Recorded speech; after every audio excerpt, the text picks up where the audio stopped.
ভাঙাটাং, তুই কি জানিস যে কোন 4টি কাজ করলে দুনিয়া এবং আখিরাত হাতের মুঠোয় এসে যাবে? দুনিয়া হাতের মুঠোত আসলে তো খুব ভালো হইল বন্ধু। আমি প্রথম যে কাজটা করলাম হয় সেটা হলো পৃথিবী থেকে সমস্ত ধরনের মেয়েদের যে আটা ময়দা যত ধরনের প্রসাধনী আছে এগুলো ফিনিশ করে দিলাম হয়, যাতে এগুলো মেখে কাউকে ধোঁকা দিতে না পারে।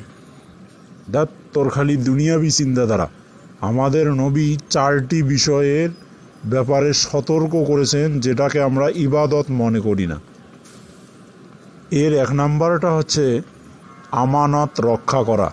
যে কোনো মানুষের উপর অন্য কোনো মানুষের যে আমানতের হক আছে সেটা পরিপূর্ণভাবে আদায় করা। 2 নাম্বার হচ্ছে সব সময় সত্য কথা বলা।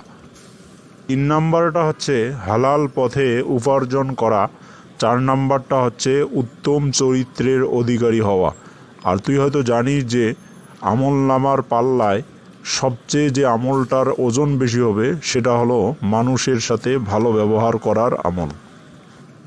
আসলেই তো বন্ধু, আমি তো মনে করতাম যে নামাজ রোজা হজ জাকাত এগুলোই মনে হয় আমল। আসলে এই আমলেরও তো দরকার আছে, না হলে তো পার পাওয়া খুবই জটিল হবে।